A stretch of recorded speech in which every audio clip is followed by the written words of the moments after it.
Bulletin में बात होगी राहुल गांधी की सुरक्षा में चूक की। पश्चिम बंगाल में एसआईआर पर भड़की ममता बनर्जी की। देखेंगे पूर्व चुनाव आयुक्त के चुनाव आयोग पर उठाए गए सवालों को। भारत को जिनपिंग की सीक्रेट चिट्ठी में क्या हुआ खुलासा। जानेंगे पीएम मोदी के जापान चीन दौरे में क्या कुछ है खास। और बुलेटिन के आखिर में देखेंगे जाने माने कार्टूनिस्ट इरफान की किस खबर पर पड़ी तिरछी नजर। लेकिन दिन भर की तमाम बड़ी खबरों से पहले एक नजर आज की सुर्खियों पर।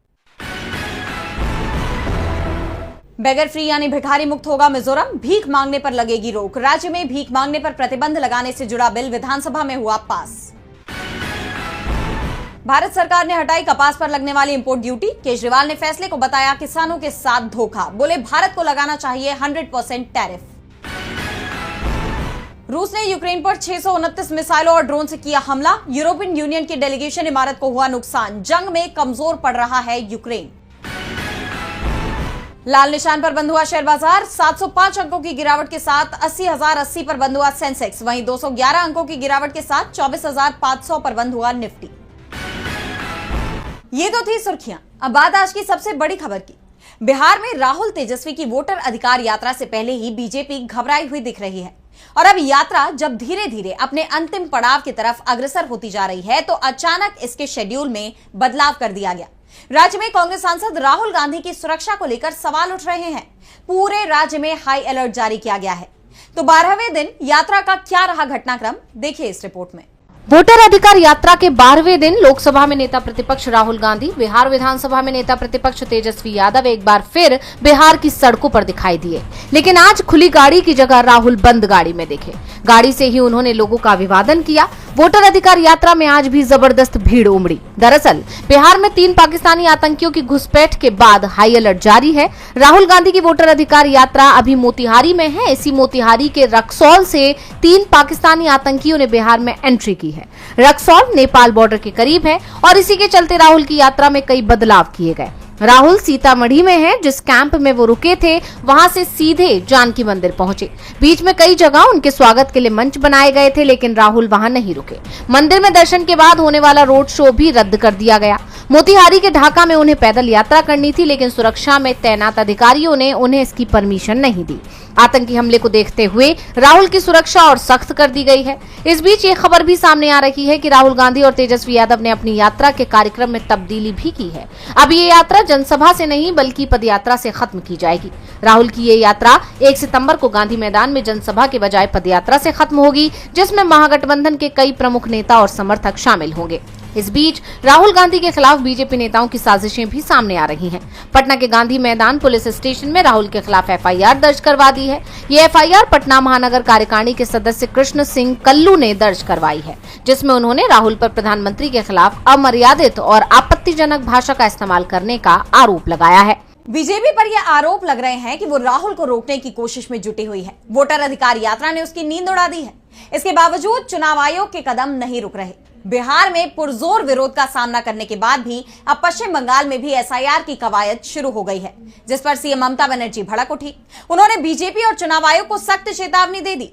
तो क्या कुछ कहा ममता बनर्जी ने, जानने के लिए देखिए ये रिपोर्ट। चुनाव आयोग बिहार के बाद अब पश्चिम बंगाल में भी एसआईआर कराने की तैयारियों में जुट गया है, लेकिन यहां उसके लिए इस प्रक्रिया को लागू करना इतना आसान नहीं होने वाला, क्योंकि राज्य सरकार ने चुनाव आयोग और बीजेपी को यह साफ कर दिया है कि उनके होते हुए किसी भी बंगाली के मतदान के अधिकार को नहीं छीनने दिया जाएगा। दरअसल राज्य के मुख्य निर्वाचन अधिकारी ने राज्य के मुख्य सचिव मनोज पंत को पत्र लिखकर ईआरओ और एईआरओ की नियुक्तियां जल्द पूरा करने का निर्देश दिया है। साथ ही जो भी पद अभी भी खाली हैं, उन्हें भी जल्दी भरने की बात कही गई है, जिस पर मुख्यमंत्री ममता बनर्जी ने तीखी प्रतिक्रिया दी। उन्होंने बीजेपी और चुनाव आयोग दोनों को ही निशाने पर ले लिया। ममता बनर्जी ने दावा किया कि बीजेपी ने वोटर लिस्ट से मतदाताओं के नाम हटाने के मकसद से करवाए जा रहे सर्वे के लिए दूसरे राज्यों से 500 से ज्यादा टीमें बंगाल में भेजी है। चुनाव आयोग राज्य सरकार के अधिकारियों को धमका रहा है। सीएम ममता ने चुनाव आयोग को चेतावनी देते हुए कहा कि आयोग का अधिकार क्षेत्र केवल चुनाव के दौरान के 3 महीनों तक का है, पूरे साल का नहीं। ममता बनर्जी कोलकाता में तृणमूल कांग्रेस की छात्र शाखा की एक रैली को संबोधित कर रही थी और इस दौरान उन्होंने ये साफ कर दिया है कि उनके जिंदा रहते किसी का भी वोट करने का अधिकार नहीं छीना जा सकता। उन्होंने लोगों से भी अपील की कि अब आप खुद जांच करें कि आपका नाम अभी भी लिस्ट में है या कट गया। आप जानते हैं कि चुनाव आयोग ने पूरे देश में मतदाता सूची के गहन पुनरीक्षण की बात कही है, लेकिन उसके इस अभियान के खिलाफ विपक्ष एकजुट रूप से विरोध कर रहा है। और अब ममता बनर्जी ने भी साफ कर दिया है कि वो पश्चिम बंगाल में बीजेपी और चुनाव आयोग के मंसूबे कामयाब नहीं होने देंगी। विपक्ष ने तो चुनाव आयोग के खिलाफ मोर्चा खोला हुआ है ही। खुद पूर्व चुनाव आयुक्त भी अब आयोग के फैसलों पर सवाल उठा रहे हैं। खासतौर पर जिस तरह से चुनाव आयोग ने वोटर लिस्ट से 65 लाख नाम काटे हैं, उसे लेकर पूर्व चुनाव आयुक्त ने भी चिंता जताई है। तो पूर्व चुनाव आयुक्त के एसआईआर पर क्या है सवाल, देखिए इस रिपोर्ट में। बिहार में वोटर लिस्ट के विशेष गहन पुनरीक्षण कार्यक्रम यानी एसआईआर को लेकर चुनाव आयोग पर अब उसके ही अधिकारियों की तरफ से सवाल उठाए जा रहे हैं। पहले मुख्य चुनाव आयुक्त ओपी रावत ने राहुल गांधी के आरोपों पर चुनाव आयोग से सवाल किया था कि चुनाव आयोग वोट चोरी के आरोपों पर जांच शुरू क्यों नहीं कर रहा है। और अब पूर्व चुनाव आयुक्त अशोक लवासा ने भी एसआईआर को लेकर सवाल उठा दिए हैं। उन्होंने एसआईआर की प्रक्रिया के नियमों को लेकर कहा कि चुनाव आयोग को इतनी जल्दबाजी नहीं करनी चाहिए थी। 2003 की सूची को लेकर चुनाव आयोग एसआईआर की प्रक्रिया करा रहा है। उसे यह भी सामने रखना चाहिए था कि 2003 में जब बिहार में एसआईआर शुरू हुआ तो क्या नियम थे। अगर वो उन नियमों की सूची भी जारी करता तो फिर विवाद पैदा ही नहीं होता। इसके साथ ही जिन लोगों के नाम स्थायी रूप से दूसरे जगह चले जाने के कारण काटे गए हैं, उन्हें पहले सूचना दी जानी चाहिए थी, क्योंकि कई लोग खाना बदोश वाला जीवन जीते हैं। वो लगातार एक जगह से दूसरी जगह जाते हैं, ऐसे में उनका वोट एक ही जगह होता है। लवासा ने कहा कि यह मामला सुप्रीम कोर्ट में है, 8 सितंबर को सुनवाई होनी है। लवासा ने एसआईआर प्रक्रिया पर सवाल उठाते हुए कहा कि जिन लोगों ने गणना फॉर्म जमा नहीं किए थे वो दुनिया में नहीं रहे या स्थायी रूप से दूसरी जगह चले गए। इसकी पुष्टि चुनाव आयोग ने कैसे की, जबकि घर घर सर्वेक्षण या क्षेत्रीय जांच का कोई प्रावधान नहीं था। क्या चुनाव आयोग ने किसी अधिकृत रिकॉर्ड से परामर्श किया या ये सुनी सुनाई बातों पर आधारित था? अगर चुनाव आयोग सिर्फ डुप्लीकेशन हटाने और जो वोटर जीवित नहीं है उन्हें हटाने में ही कामयाब हो जाता है, तो फिर इसके लिए हर वोटर को परेशान करने की क्या जरूरत थी? यानी साफ है कि चुनाव आयोग एसआईआर प्रक्रिया पर अब चारों तरफ से घिरता हुआ दिखाई दे रहा है। अशोक लवासा ने कई बड़े सवाल उठाए हैं और ये सवाल सुप्रीम कोर्ट में भी उठे हैं। ऐसे में अब चुनाव आयोग क्या जवाब देता है, इस पर सभी की नजरें हैं। तो नजरें उपराष्ट्रपति चुनाव पर भी टिकी हुई हैं। 9 सितंबर को उपराष्ट्रपति पद का चुनाव होना है। इसी दिन नतीजा भी सामने आ जाएगा। तो क्या है उपराष्ट्रपति चुनाव का समीकरण, देखिए इस रिपोर्ट में। उपराष्ट्रपति पद के चुनाव की तारीख नजदीक आती जा रही है। इसे लेकर तमाम तरह की चर्चाएं हो रही हैं। इसी सिलसिले में चर्चा इस बात को लेकर भी हो रही है कि इस बार के चुनाव में पहले की तुलना में 7 वोट कम पड़ने वाले हैं। दरअसल लोकसभा में 543 सीटों में से पश्चिम बंगाल की वशीरहाट सीट खाली है, जबकि राज्यसभा में 6 सीटें खाली हैं। इनमें जम्मू कश्मीर की 4, शिबू सोरेन के नहीं रहने से झारखंड की 1 और आम आदमी पार्टी के संजीव अरोड़ा के इस्तीफे के बाद पंजाब की 1 सीट शामिल है। ये लगातार तीसरी बार होगा जब जम्मू कश्मीर के सांसद किसी बड़े चुनाव में वोट नहीं डाल पाएंगे। इससे पहले 2022 में राष्ट्रपति चुनाव और उसके बाद उसी साल हुए उपराष्ट्रपति चुनाव में भी ऐसा ही हुआ था। 15 फरवरी 2021 के बाद से जम्मू कश्मीर से कोई भी राज्यसभा सांसद नहीं है। जैसा कि आप जानते हैं, उपराष्ट्रपति चुनाव में लोकसभा और राज्यसभा के सभी मेंबर वोट डालते हैं। दोनों सदनों में कुल 788 सीटें हैं। 7 सीटें खाली होने के चलते 781 सदस्यों को ही वोट देने का अधिकार है। जीत के लिए 391 वोटों की जरूरत है। एनडीए के पास लोकसभा में 293 और राज्यसभा में 129 वोट हैं, जिससे उनके कुल वोट 422 हो जाते हैं। एनडीए ने सीपी राधाकृष्णन को उम्मीदवार बनाया है और विपक्ष ने बी सुदर्शन रेड्डी पर दांव खेला है। अब सभी की निगाहें 9 सितंबर को होने वाले चुनाव और उसी दिन आने वाले नतीजों पर हैं। उपराष्ट्रपति चुनाव को लेकर दिलचस्पी बढ़ती जा रही है, तो नजरें सुप्रीम कोर्ट पर भी टिकी हुई हैं। सुप्रीम कोर्ट में राज्यपालों और राष्ट्रपति की बिलों पर सहमति देने के मामले से जुड़े राष्ट्रपति के रेफरेंस पर सुनवाई जारी है। सरकार की तरफ से सॉलिसिटर जनरल तुषार मेहता पेश हुए, तो वहीं राज्यों की तरफ से सीनियर वकील अभिषेक मनु सिंघवी ने दलीलें पेश की। तो क्या कुछ हुआ इस सुनवाई के दौरान, जानेंगे इस रिपोर्ट में। राष्ट्रपति रेफरेंस से जुड़े मामले में सुप्रीम कोर्ट में सुनवाई हुई। सुनवाई के दौरान केंद्र सरकार की तरफ से पेश हुए सॉलिसिटर जनरल तुषार मेहता ने तर्क दिया कि आर्टिकल 32 के तहत राज्य सरकारों को रिट याचिका दायर करने का अधिकार नहीं है, क्योंकि ये अधिकार सिर्फ नागरिकों के लिए है, राज्यों के लिए नहीं।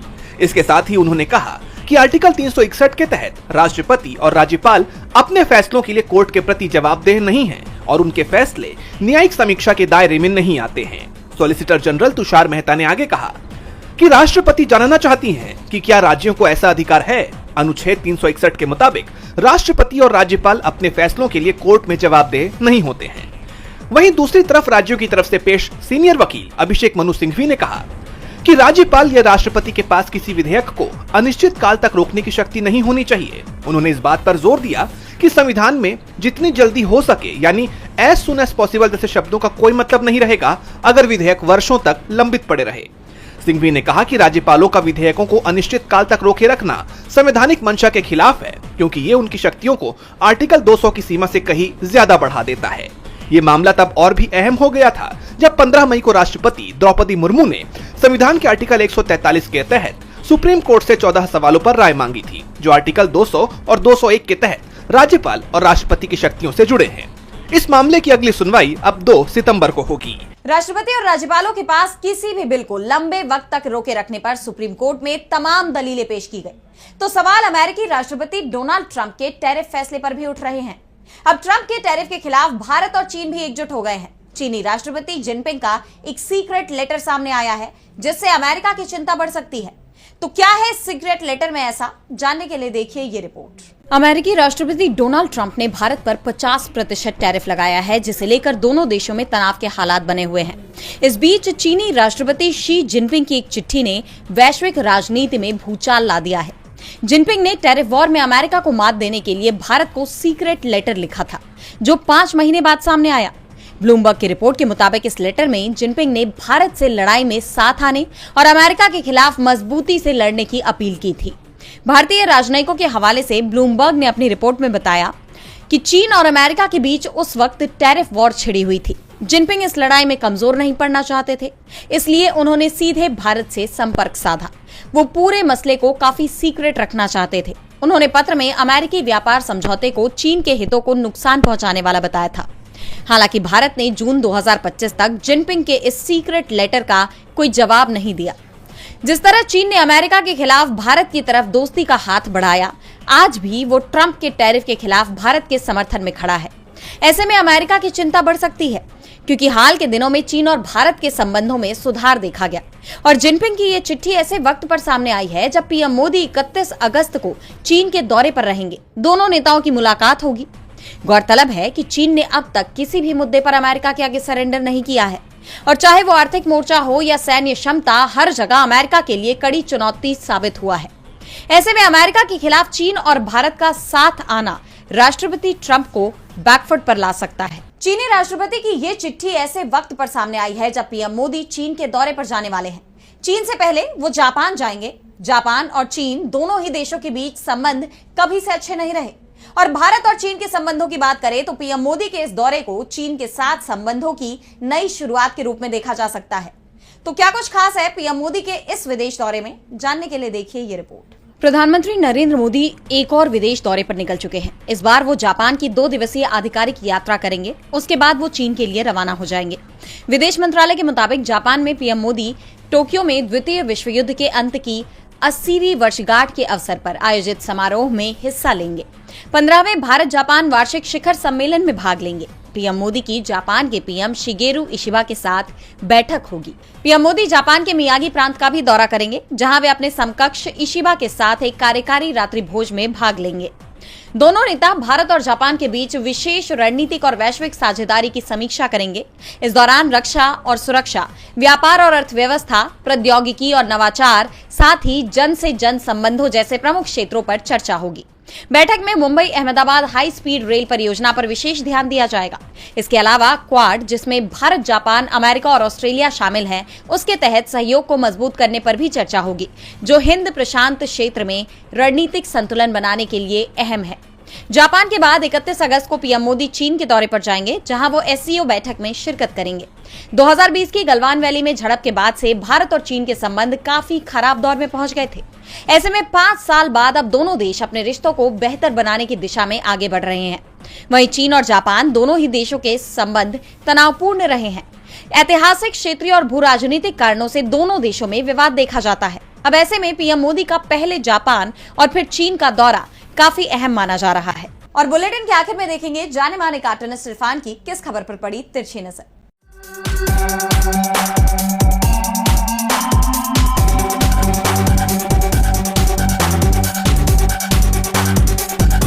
व्हाट्सएप पर अब विवाह प्रमाण पत्र, जाति प्रमाण पत्र, लाइसेंस, वो सब मिलेगा जिसको लेने के लिए लोगों को, दलालों को भर भर के पैसे देने पड़ते थे।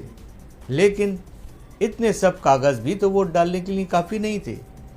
इस समय खासकर बिहार के मतदाताओं को ऐसे व्हाट्सएप की दरकार थी जो वोटर लिस्ट में उनका नाम दिखा दे। वोटर अगर वोट नहीं डालेगा तो क्या होगा? लोकतंत्र में हर नागरिक एक वोटर ही तो होता है।